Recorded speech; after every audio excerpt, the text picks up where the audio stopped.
In Washington, D.C. on August 14th, freedom of the press advocates delivered a petition with over 100,000 signatures to the Justice Department, urging the Obama administration to cease its efforts to compel New York Times reporter James Risen to reveal a source in his 2006 book that detailed a botched attempt at sabotaging Iran's nuclear weapons program. The Real News spoke to renowned journalist Phil Donahue, who helped deliver the petitions. I'm Phil Donahue, and I'm here to make sure my grandchildren know that I was here when this was going down. I think this is a very important issue, and I'm pleased to make my small contribution toward it. The subpoena against James Risen and the fight against it has been described as one of the most important battles for press freedom in our generation. Talk more about the significance of this, and if it goes against Risen, if he is compelled to testify or he's put in jail, what that would mean for the future of press freedoms today. Well, I don't know. Too many people are going to have more enthusiasm for digging out news and finding sources that would be willing, have the courage to tell you, give you information that might cost them their job, if not their life, their livelihood, if Risen were to be imprisoned. I mean, we've already got a very tepid media. Every major metropolitan newspaper in this country supported the invasion of Iraq. All of them. So, you know, I'm afraid we have had a go-along, get-along media that hasn't pushed back. And this will just make it worse. Risen is one of those media people who rose above this kind of handout journalism and had the courage to blow the whistle on a very, very important feature of our nation's history at this moment, and that is the intelligence establishment. And he embarrassed them. And that's why they don't want any press on this.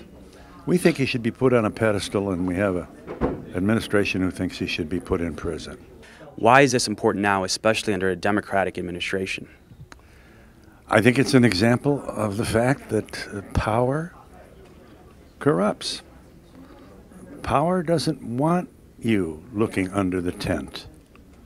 Power wants to make decisions that are good for you, and when we make these decisions, you have to agree, and we want you to just shut up and sing. We're very disappointed, truly disappointed, that the Obama administration would be so aggressive, so enthusiastic, when it's clear we have so much, especially about the intelligence agencies, that has to be revealed. You know, we can have any kind of country you want. You want to have somebody listening in on your phone calls, you can have that kind of country. You want to give them that kind of power to put people in jail without due process? We're a nation of law unless we're scared. And that's going to keep on keeping on if we don't have more James Risens standing up in the real tradition of the First Amendment and speaking truth to power. Risen has been fighting the subpoena, which has been described as the most important case for press freedom in a generation since 2008. In June, the U.S. Supreme Court refused to hear Risen's appeal of the Fourth Circuit Court's decision ordering Risen to testify and reveal his source in a case against former CIA officer Jeffrey Sterling, who the government believes leaked the classified information to Risen. The Real News spoke to James Risen, who said he'd rather go to jail than reveal his source. I don't know what's going to happen, but I just think that there's nothing more fundamental to our democracy than freedom of the press. We can't have a democracy without it, and you can't have freedom of the press without aggressive investigative reporting, and you can't have aggressive investigative reporting without the ability to have confidential sources. And your thoughts on the fact it's the Obama administration now, years after the original subpoena, years after your story, which you withheld for years, going after you, so with full force? Right. I mean, now it's been two administrations who have both come after, both continued this for 6 years, and so I've kind of just realized that it's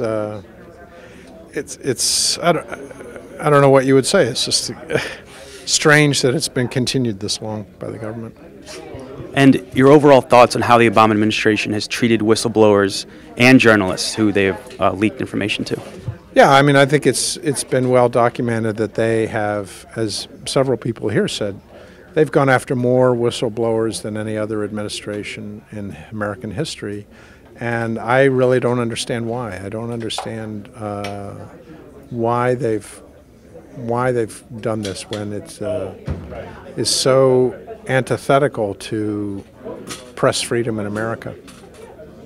And the issue is raised that this is not only, your case is not only going to have implications here, but it's also going to have implications throughout the rest of the world as well. Yeah, I think if the United States is not a model for the world on this issue, then other nations will take their cues from the United States and crack down on the press. So I think that's dangerous. And so you do a lot of national security reporting, use confidential sources, but talk about the importance of mass movements and public pressure in making sure these freedoms are upheld. Well, I just wanted to thank, as I said, I just wanted to thank everybody for their support, and hopefully, the fact that more people are getting involved in showing this support will send a message to the government that they should change their approach on these issues. For The Real News, this is Jessel Noor in Washington.